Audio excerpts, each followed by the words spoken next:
Hey, what's going on, guys? We the people here, coming to you with another Mystic Shop podcast episode. So, in this episode, we have Sqweeby here with us, joining us to talk about his experiences in the tournament, and also, I'm sure by now, because this is probably gonna come out either Friday or Saturday, depending on times you guys see it, but everybody has seen the video with him with Swim going over his tournament stuff, so everybody knows what happened. But we got him on, and then also I wanted to say that the video is a little laggy. To be honest, I'm not really sure what's going on with Discord or if it's my computer. I'm not really sure, but you guys can definitely catch it on SoundCloud. I'm gonna put links below for the YouTube. And also, we have a channel on. We have a what's the name? What do you call it? Yeah, it's a channel. We have a channel on Spotify as well, so you guys can watch or listen to the podcast also on Spotify and SoundCloud as well. So that's about it. So guys, enjoy the podcast, and we'll see you guys next week. All right, later. Hey, what's going on, guys? This is Mystic Shop Podcast, episode 34. We got another special guest this week. Yes, sir. What's up, everybody? We got our boy Sqweeby over here. What's going on? What's up? I'm all screwy Good. right now. Thanks for having me on, guys. Sure. Yo. Yeah, I was like, the second that we'll get into it happened, I'm like, this guy's got to be on the podcast. It's got to happen. Sick. And then yeah. and then it was like 24 hours later and making it happen. Yes. And here we are now. It's awesome. Sometimes Easy. it's just Yeah, dude. send them a message. Easy clap, right? Just Easy clap. it's just super easy. It's awesome. But appreciate you coming through to the podcast, Sqweeby, for sure. But like I said, Of course, we did a man. little Yeah. intro, so thank everybody for coming through. To all the YouTube people, don't forget to like, comment, and subscribe. I feel like I literally don't say that enough, bro. I really don't. I feel like You gotta remind them they don't do it. I feel like he says it way more than he thinks he does. Honestly. And that's not a dig. I think you're doing a great job. I really do. But you gotta admit, sometimes I just get right into sometimes I'll just be bubbling and want to talk about the topic. I'll just like, all right, guys, let's just get right into it. You know, I don't even remember to even say it. But like I said, don't forget to like, comment, subscribe. For all the SoundCloud people, we haven't forgotten about you guys. We're gonna post our regular content. Well, to be honest, it's my fault because Swerve has been updating the YouTube every single week. It's just been me. I haven't been updating it. I've been dealing with some slacking. school stuff, but I'm gonna get on it. Trust me, I'm gonna get on it, and we're gonna have all our content on SoundCloud and stuff like that, so everybody can hear it. But enough of that. It's over. Let's get into Sqweeby. So, bro, you have the floor. What you wanna know? Have the floor.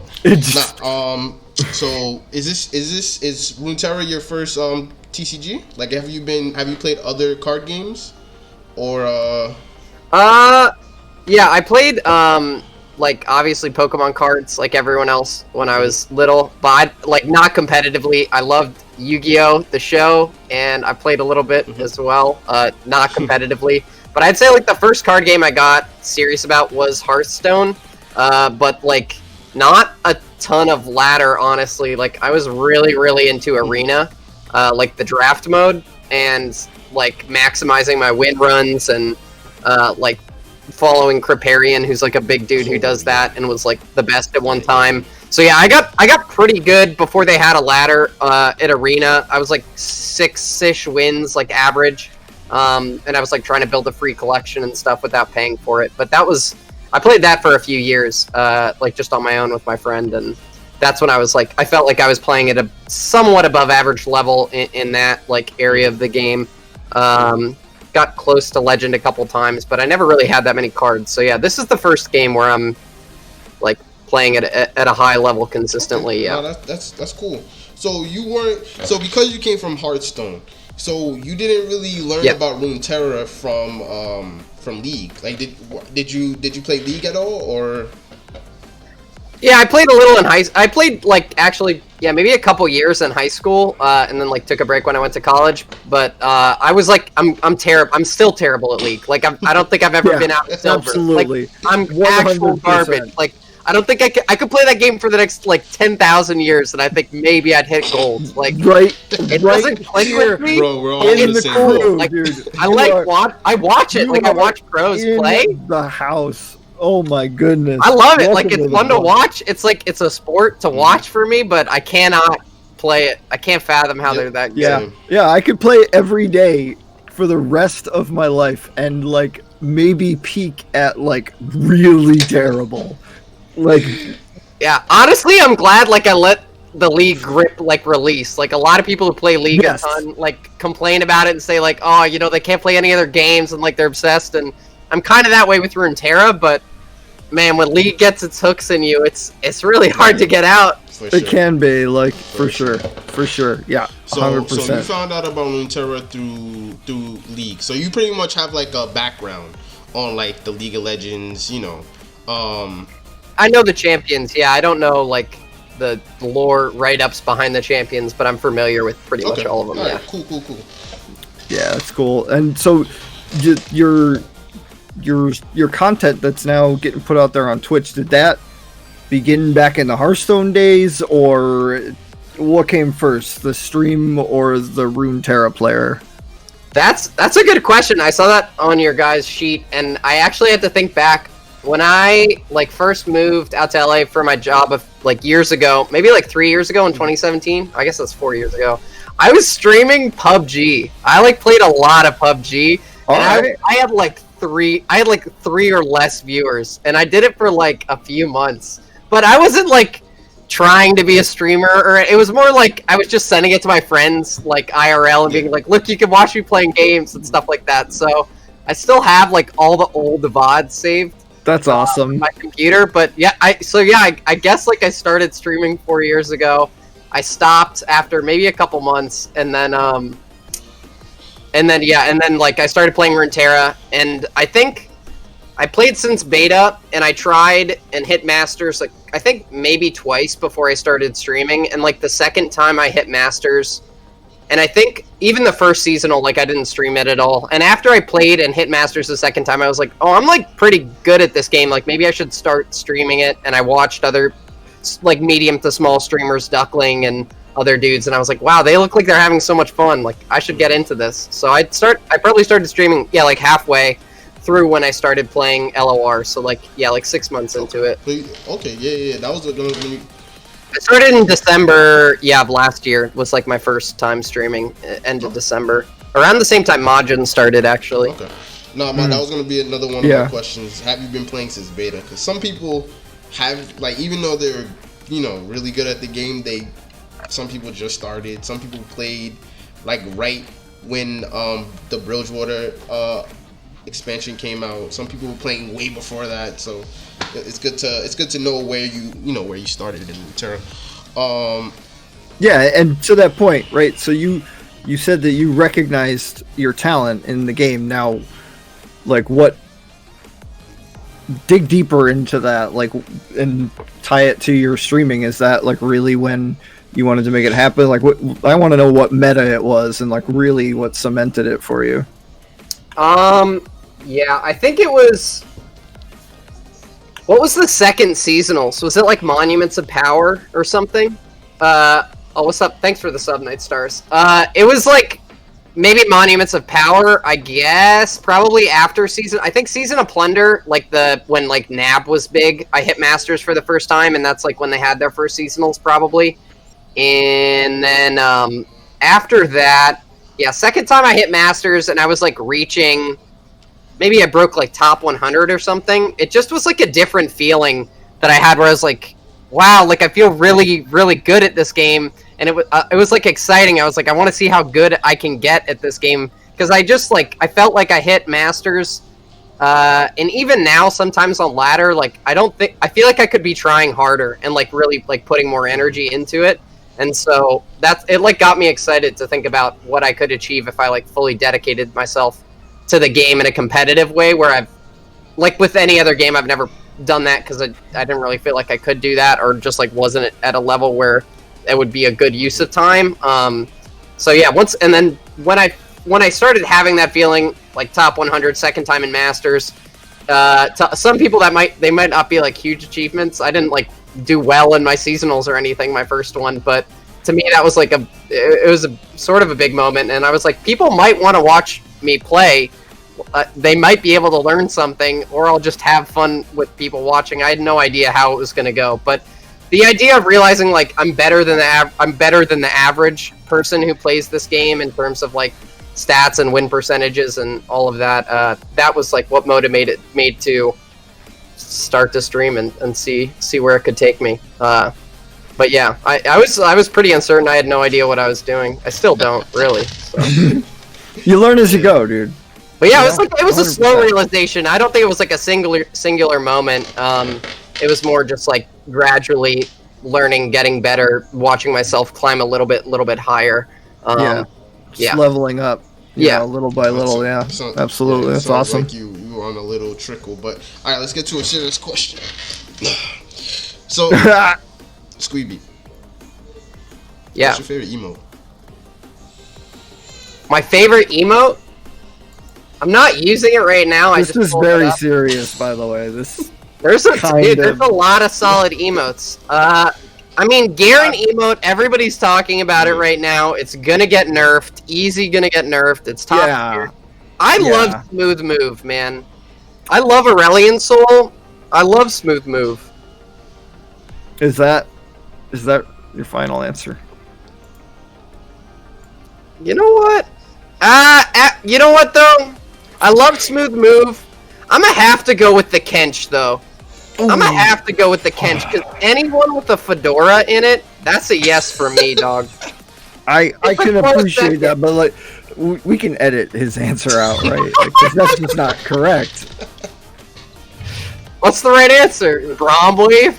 No. Braum? No, it's the Lulu Juicy emote. That would have been. Lulu Juice. Yeah, we would have like some bells would have dropped down, maybe. Look, you got it right. You guys are in agreement. You're like on the same page. The Lulu Juice. What is it saying? It's saying I'm waiting, or it's saying I'm waiting and I'm gonna win. Like that's what's so good about it, right? It's very flexible. It's a very flexible emote. Like I feel it. The only like emotion it doesn't portray is like a good game like type emotion. It doesn't do that, but any other like haha moment, or like I'm gonna get you moment, or like I know what you're gonna do kind of moment, like it's just it's perfect. I'm a simple guy. You guys have more refined tastes than I do. I suppose that's true. I see a tip of the fedora and I like, but I respect it. I respect it. I'll up my game. I'll do some research. I'll hit the books on emotes. I'll come back and study in 1 year, and I'll see what my answer is then. Sounds good. That's. I appreciate it. I appreciate the effort. I do that. I do. I do like that. I'll come correct. Yeah. So after that, what's in your opinion your favorite region up to this point right now? Well, it gotta be Targon. Easy Targon. Easy Targon. I gotta know why. Like, star shaping is amazing. The things that Targon can do is just like, what? I don't know. I'm a big fan of it. I like playing control. I like go big with ASOL. I like the celestial invokes are so cool from like an art perspective, and also just like from what they do in the game, like how big they feel and like the strong finish potential. Sure. I like the sort of like how it has a lot to do with like magic as well. The spells are really important. And then it just, I think, happens to be the best region in the game. So that helps. I definitely have been like defined by meta, like play style. Like I don't do enough experimentation with like fun decks or meme decks or like I'm pretty try hard when I'm on stream and stuff. So I find myself playing a lot of Targon, and I guess the first deck I felt like I was super solid on was Zoe Aesol, and that's like a very Targon heavy deck. But it's a very probably unpopular answer because it gets a lot of hate, man. The region gets a lot of hate, and it's not all unreasonable hate for sure. Hush is a card. That's all I'm gonna say. Yeah, Hush is awesome. Like Hush is now like a regular card. Like it's still good, but yeah, it's not. Yeah. It's no longer like god tier card. Yeah. Anymore. But I have a feeling like Shurima's probably going to be like good, like solid. I don't know if it's going to be the best region, but after these new releases, I think there's going to be a lot of potential in the decks with Shurima. Yeah. So I hope that people that's their favorite region. It gets some love like soon, and it'll have its time in the sun because Targon has definitely had its time in the sun. For sure. But am I making you guys hate me? I didn't say Lulu emote. I said Targon. I'm really going for it. No, I don't think you're. I'm not a Targon hater. I never have. Yeah. Like I hated playing against Targon for a good chunk of time. Yeah. But whatever, no hate on Targon. You just gotta get used to star shaping. That's the most. Oh my god, star shaping. Yeah. I'm not like they could keep working on Targon and like fixing it. I don't know if it's like taken all the hits it needs to take. Potentially, it could be tuned down maybe a little more as well. But maybe after the new expansion, they'll take a look at that. But yeah, it fits my play style really well, and I like it thematically and all that. So okay. Yeah, no. Solid, dude. That's awesome. If we still had Nab, it might be Bilgewater though. I loved Nab.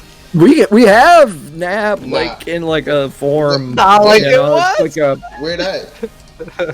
Name me a It's card. all the cards that nabbed before nab now, dude. It's just those cards suck really bad now. What are do you guys have the same one, or are you on different regions as your favorites? Oh, me? Oh my! Yeah, flipping it back. To be honest, my favorite region has to be Shadow Isles. I really like Shadow Isles. That would probably be my second. It's awesome. It's just so control-y. It's so like the flavor's on point. You know what I mean? Yeah. See, I'm much more basic.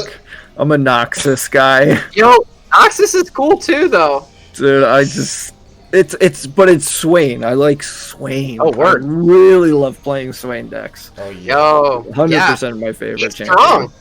He's not bad right now. He's not bad if you don't run into Watcher that you can't deal with, but like you're running 3 Culling Strikes, right? So that's the other okay, so like Swain, right? Like he's a good card, and then you have Leviathan, like sick card, like game-ending card. My Sketcher, my 1-mana Sketcher, just puts an Equinox on the 8-mana card. Sheesh, dude, that's the Targon gamer for you. It's rough, dude. It's like all these other regions, they got their game plan. They're like, it's logical. It's little bit, and then Targon's just like, oh yeah, man, I just pull a card from over here, and then your whole game plan is, it's kind of nuts. Let me just rip open reality for a second. Just grab exactly. one of those things and hit you with that. Yeah, no, I get it. But yeah, that's cool. Noxus is Burn is. I like Burn. Like if Burn was stronger, I played a lot of aggro. Like I think the first time I hit Masters, I hit it with Pirate Burn. And I think it could get to a spot where it's better. There's a lot of streamers out there like Pies and Faint who are really, really good on aggro decks, and they're strong, but a lot of them just complain that there's too much healing in the game or cards that deny it. But yeah, Noxus is cool. Okay. Yeah. Noxus is definitely cool. Definitely. But alright. So let's get into the main topic for this podcast episode. So Sqweeby, we all saw what happened, fam. We all saw the bid. Yeah, my 5 minutes of fame. Yeah. So like my literal 5 minutes of fame, no more, not a second more than 5. Wait, like I got the hype for this. Like, so walk us through. You've played 8 best of 3s already. all damn day. Like, Yeah. I love Runeterra. Yeah. But I would be sick of playing the game at that point. And your brain's like probably pretty fried. And game 1 happens with the timers and the roping. Start there. How awful was it? Yeah, I'll start even like before that a little bit. Like, I knew like as a player, my like plays start to fall off after like 5 to 6 hours of playing straight. In tournament, especially with the pressure, like in Fight Night, I experienced it a little bit. My first run, but like, so I went 7-0, and then like round 8, I did not do it. Like I threw pretty hard, and that's like kind of when I knew I was like, oh, my plays are like falling off. And so lost round 8 as the first one, and then like going into round 1 of 9, I didn't think he was roping like round 1. Honestly, even though he's taking a really long time, and the plays were somewhat obvious, like because he was playing, it was a mirror, a Zoe Asol mirror. Like I don't know if it was benefit of the doubt so much as like I know that it can take a long time for people to make decisions on that deck. There are a lot of things you can do with invokes and such, and like, do I have to drop this turn if they have Eclipse or Asol, or like how can I deal with an Asol is a lot of the mirror. So even though he was negative 6 minutes in the first round, but I didn't think like he was. I didn't know if he was roping, and I wasn't like super pissed at that point. But even as long as it went, and I could have surrendered earlier. I probably knew that I had lost like 5 rounds, or maybe three or 4 rounds earlier than I did like lose. But I didn't think that. I didn't know how the clock worked, so like maybe that was the play. But I didn't think. I thought the negative time might carry over, and so. Yeah, then the second set, when I play Zoe on 1, and they have Vile Feast, and it takes them like 40 seconds to Vile Feast my Zoe, that's when I was like, they might be roping, I think. Maybe they're roping. And then like every turn after that, they were going to max time. And I'm talking like play a 2-drop on 2, take max time. Play a 3-drop on 3, max time. And I was like, oh, wow, they're 1 game up, and I'm going to lose on timer. Like if timer goes, even though I'm winning on timer, I don't think I'm going to win the game. I'm just going to lose the series because I'm down. And so that's when I was like, I have to try to win this game as fast as I can. And my hand was, the casters were saying like my hand was pretty bad. I think I had like triple Eclipse Dragon and like a single or something. So I just looked for I did, Swim. There was a part of the cast where Swim was like, I wonder if he's going to Nightfall it, or I wonder if he's going to Daybreak it, because I had Moonsilver. And I was like, obviously thinking the same thing in game. I was like, do I want to Nightfall it for more resources? Maybe it's right. The rest of my hand, it's a little bit difficult. Like, I'll have to open single combat or something to make another Eclipse Dragon Nightfall and get more resources. But I was like, it is better maybe if I top deck Asol if I Daybreak it. And so I did a Moonsilver, and then I top deck Asol. And I'm like, oh yeah, seems pretty good. I think I'm glad I did that. And then from there on, I was like, I have to look for a win condition immediately. Great Beyond wasn't big enough to end it in one hit, so I went for the Scourge, and they don't have a Vengeance. They don't have any way to interact with the Scourge. So once I dropped that, I knew I won. But by then, the timer was pretty far gone. And yeah, my heart kind of sank when we went into Game 3, and I saw that we had the same amount of time left, like exactly. Yeah.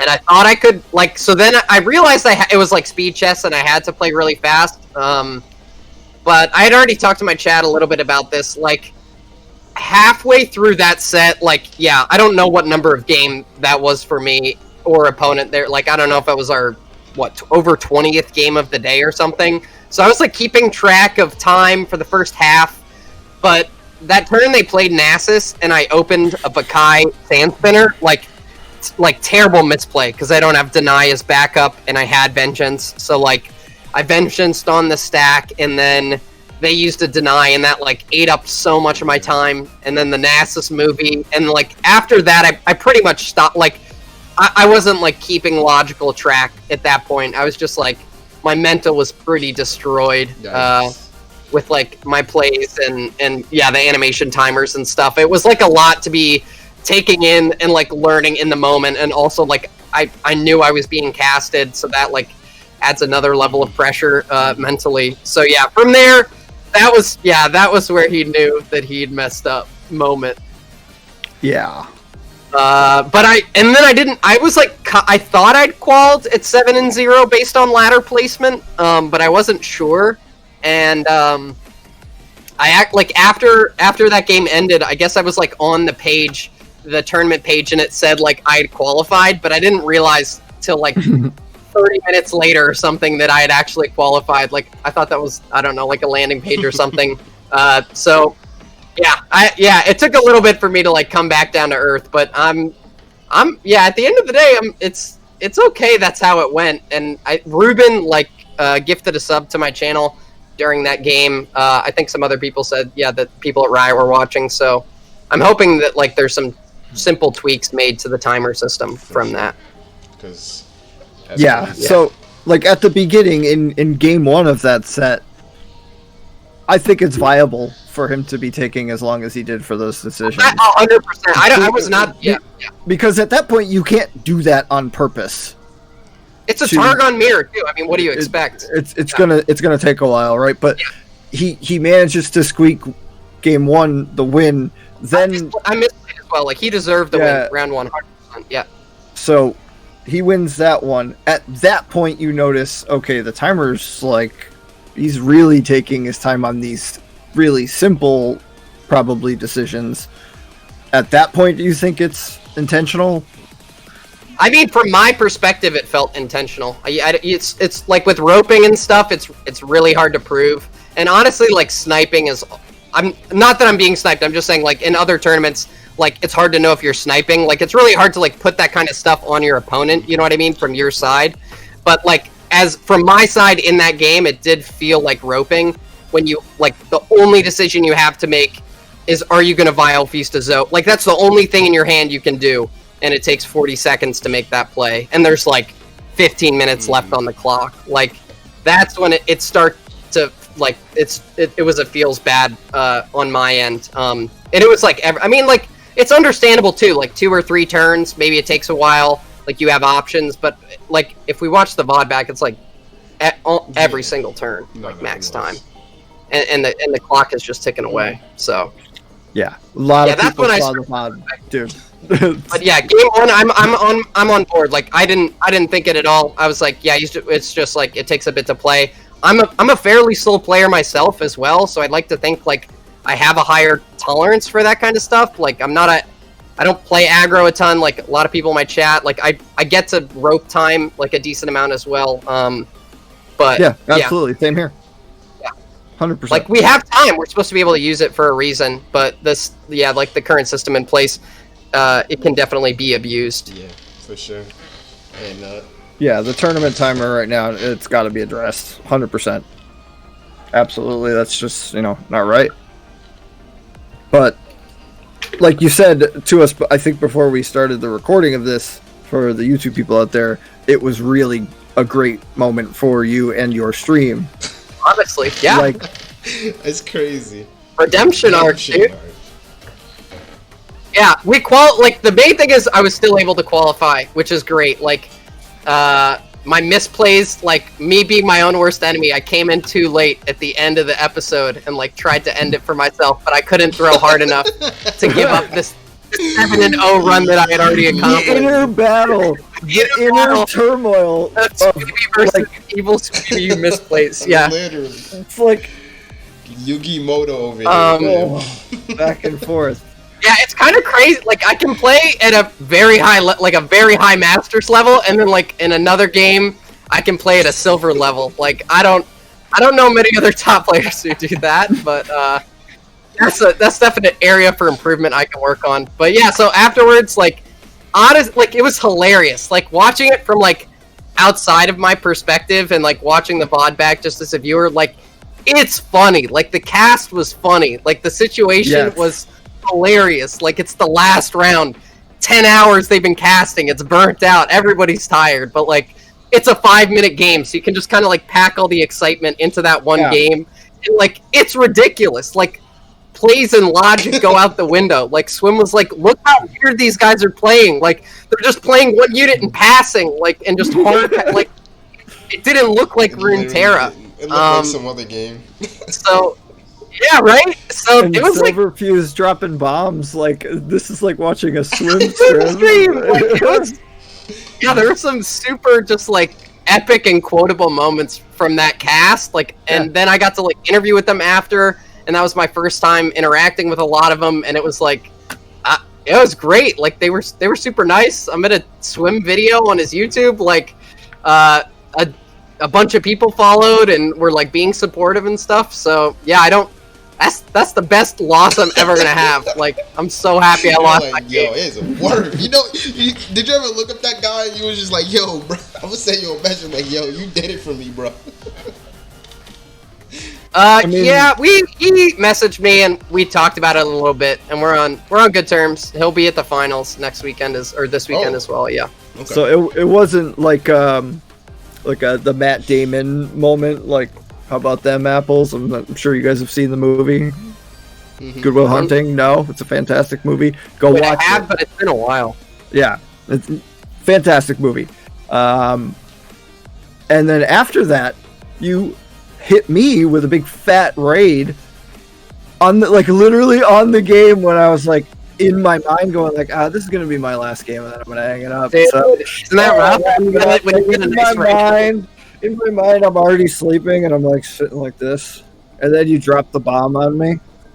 It was that'll awesome. wake you up. Really Yeah, appreciate that it. It was happens to me too. Like I think every streamer, when you get a rate, you're just like, yeah, I'm ready to be done, and then like Twitch says no, and you can't stop there. You know what I mean? I couldn't. Yeah, I ran with it. It was awesome. It was fantastic. Yeah, no. One of my like favorite parts about being on Twitch is like the raid mechanic. I think that's so cool. Like no other social platform. Like imagine like taking all your Instagram followers and like dumping them on someone else's page. Like I don't even know if other people would do that, but like it's just like so built into Twitch, and then like for my experience, especially LOR. And it's like such a motivating thing. It like makes you feel like any day you're on stream, you know, you could like pop off and get this like sort of new group or new following or you know new viewers, and so it's like kind of the X factor, which I love. Like I think my second day on Twitch, I got rated by Fresh Lobster for like 400 people or something, and I had like 5 or less people watching like before that. So, and that's just, I mean, that's like super lucky, but yeah, stuff like that it'll just like, I don't know, really motivate you. And so I'm a big fan, and I know other like big like medium streamers are as well. Even the big guys of like sending on raids to people down on the viewers page, and I think that's super cool. I went and rated Grappler with all those people after, and he's small like, streamer. I'm sure he's appreciative. Yeah. No, he's not that small. He's definitely one of the biggest ones out there. All right, sarcasm, I get it, but I mean he's not like Shroud or like one of them guys, right? Yeah. To us, he's up there, but yeah, absolutely, 100%. Yeah. And he was like pumped. He loved it because it's just awesome.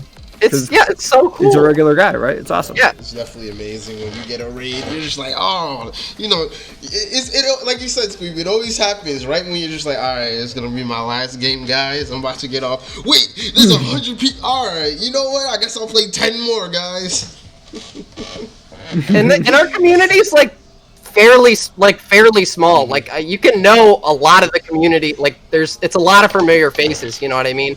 And a lot of like the Twitch articles of like how to get big on Twitch quickly. It's like find your niche and then like just really work on that. Like don't go for Fortnite, don't go for, you know, League of Legends even. Like start with like a smaller game with a more, you know, tight community, and that's definitely what we have, and we can feel the benefits of that. I think it's awesome. Sure. Definitely amazing. Yeah, 100%. It feels like the player base is massive. Like across, you know, all ranks, you know, people that never play ranked, just whatever. I feel there's tons of people playing the game.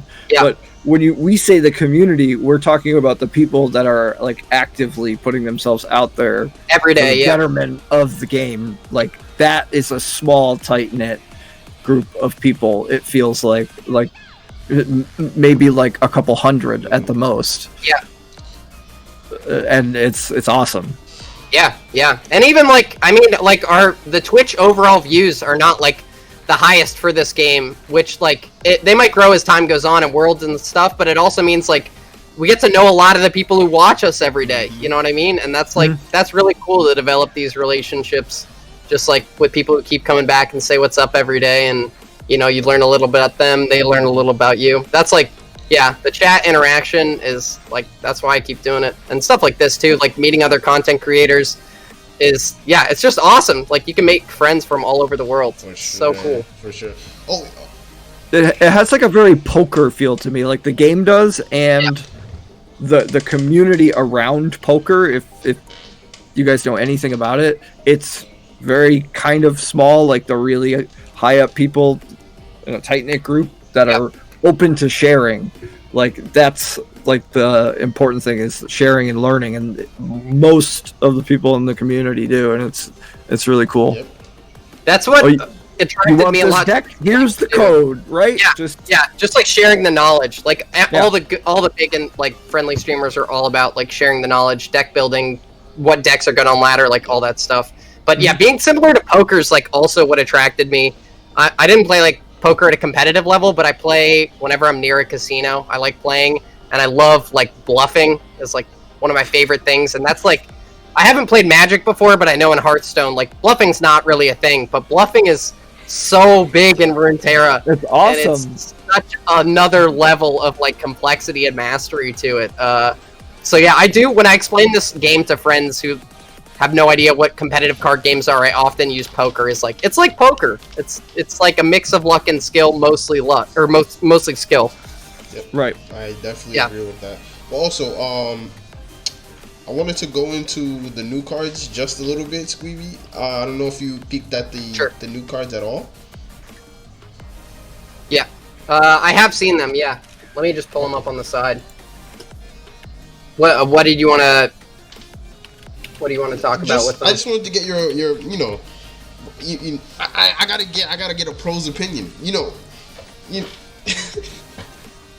I'll give you a semi-pro's opinion. Nah. You gotta take that position. Let's look at these. Man. You made it into the qualifiers. That's what this weekend's You made it for. into the qualifiers. We could be talking to a champion right now. Yeah, for sure. It's true. Let's look at the new cards. Do you guys have a link for it, Mac? I'm trying to find it. I can send it. I want to like look at the text. I don't have like the text memorized or anything. Where's the new card? Chip. I mean, it's kind of crazy how Chip is like making such a like. Chip is so cute. It's like Chip. He's got his own potential to like spawn a new universe or movie franchise. Like Chip could be the new Minions. Like that's what struck me first. Like outside of any strategy or value or anything, was like, damn, they really killed it on Chip. Like they really killed it. But what else? Yeah, I don't know if there's like I'm not super impressed from a competitive standpoint yet. Like there's not enough out for me to like chew on and like see the big picture. Yeah, I agree. Obviously, like landmarks are gonna be more important, and I'm expecting like several new landmarks. Like why would Chip be in Targon if there wasn't a new landmark? No one's playing Temple anymore. Probably a countdown specifically, right? Yeah, exactly. So I think there's like definitely people saying like there's going to be a new tier 1 like countdown deck with Shurima most likely, and I think that I'm very excited for. Anytime there's potential for like a new big deck, and I'm guessing the win condition will be like something like a Watcher where it's pretty uninteractable, and that's always feels good to play, not against but play.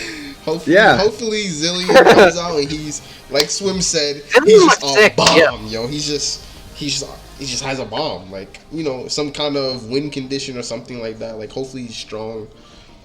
But yeah, I just wanted to hear your opinion on it because you played more hours of Runeterra in general, and you played at a higher level and stuff like that. So I just wanted to hear your opinion. But Yeah, it's a wait and see right now for sure. It's not bad or good. It's just like we kind of gotta. The cards have not been shown yet. It's probably the champion cards and the landmarks. But I was also like just impressed with the trailers and stuff they've been putting out, and like the external 100%. support they've been doing, and then the worlds. Like it does feel like it's just getting a lot of support, and that's the stuff that's like super cool. Bigger picture, been getting me super excited. Like wow, they're really putting it behind this game, and it feels like in a stronger way, Yeah. I'm really excited about that too. I mean, my quick hot take on all of the new cars that have come out is I have no hot take. Basically, there's some people in the community going like, "Oh my god, they're gonna get the Emperor's deck every game," and I'm like, I don't know. I don't think so. The card that comes out is like better. It's way better than the Emperor's deck. Like we have no idea. We have no idea yet. I mean, I don't think that any of the cards shown has the potential to make anything in Shurima OP. Not yet. No, definitely not. No. Clockwork Curator just looks like pretty bad right now. Like the 2/2. But I like the memes on like the Glock hand. Have you guys seen it on Twitter? The Glock hand, like the memes have been killing it. Like Cosmic and the memes are. Why do we have money? Like give all mortal possessions to the ship. Like it's. All right, now I'm here again with you. Ship can have it all, fam. We don't even need it. Ship has my subs. Yeah, exactly. Just looks like it's such a tempo loss. Like every single card that I'm looking at right now is just like an 8-drop, which is like, whoa, that better do something really cool. Yeah, the landmark's got to be bust. And we don't know if that's cool enough yet. Like, Instant Sentry seems really cool, maybe. Yeah. But like all this other stuff is like weird tempo loss, like a 5-mana 4/4. Like these advance things better be advancing something good. Yeah, we're on the same page. I agree with that for sure. But all right. Swerve, did you have anything else to add? I got nothing, dude. Nothing. I just wanted to, I just wanted to... favorite anime. You wanted to, Oh, my bad. You're right. What are your guys' favorite? I'm gonna start. I don't want to answer first, given how my other first answers have gone. Do you guys have favorites? See, can I pick a movie? Because I'm not really an anime fan. Movies are good. Like, I think Dragon Ball Z is freaking cool every time I watched it. Yeah. But I never followed it. I love the movie, like a lot. My favorite anime movie is Princess Mononoke. Sick. Ooh, that's a great one. Yeah. Yeah. And one of my favorite like high tier players, 4LW, that's his Twitter handle is what's her name from the movie? It's awesome. Yeah, it's awesome. It's super cool. So for me, honestly, I hate the way it ended, but it has to be Bleach, bro. Bleach has a. I haven't seen it. Well, not the anime. The anime ended for Katakuri Town, but I'm talking about the manga. The way it ended, it was just oh my god. I don't know if you're ever gonna read it, but I could probably not read it. I'll definitely watch it. The anime's supposed to be coming out, so I won't spoil it for you. But if you ever wanna give it a read or watch the anime, it's a good anime, but it's just the way it ended. Jesus. Word. So what's your favorite? I don't know. It's so hard. There's so many good ones. The one that jumps to mind is Samurai Champloo.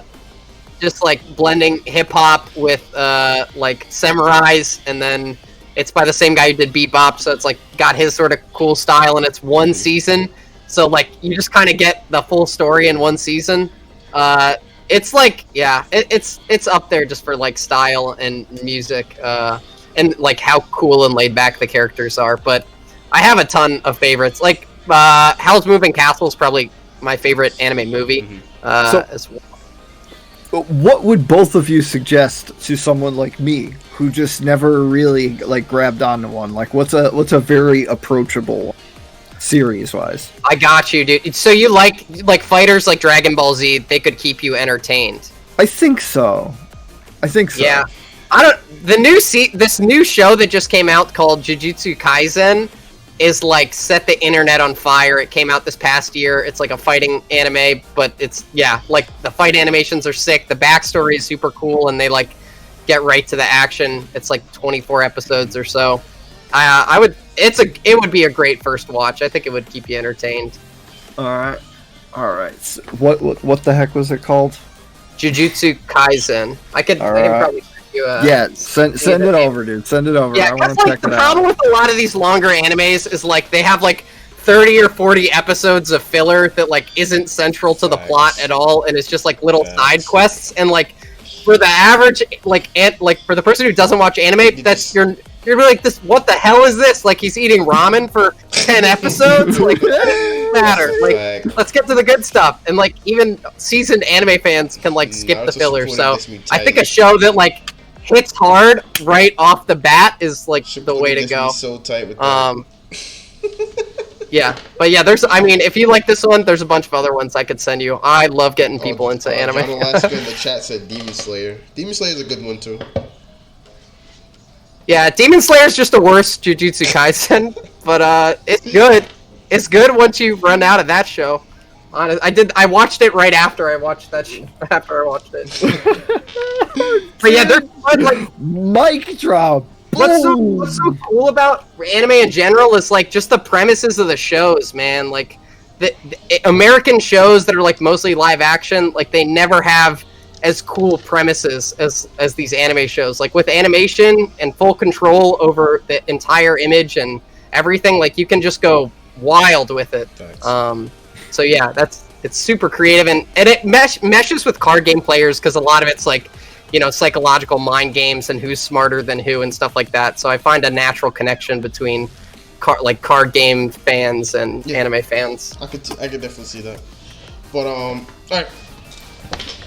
Like I said before, thank you, Sqweeby, for coming on. Yeah. To the podcast, bro. Thank you guys for having me. You coming on by.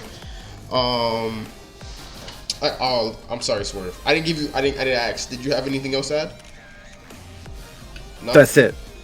Just it's been great having Sqweeby here. You nailed it. Except for, what do you got to do? You got to tell him. Read up on the emotes. Yeah, that's your homework. No, but no. We the people might have something to say. Yeah. He's got something. I gotta tell them. I gotta remind them again for a second time, bro. They gotta like. Everybody in my chat. Listen up. Like, comment, and subscribe, fam. Can't forget. Yes. Cannot forget, fam. I'll post your guys. Is the YouTube the best one? Yeah. All right. Word.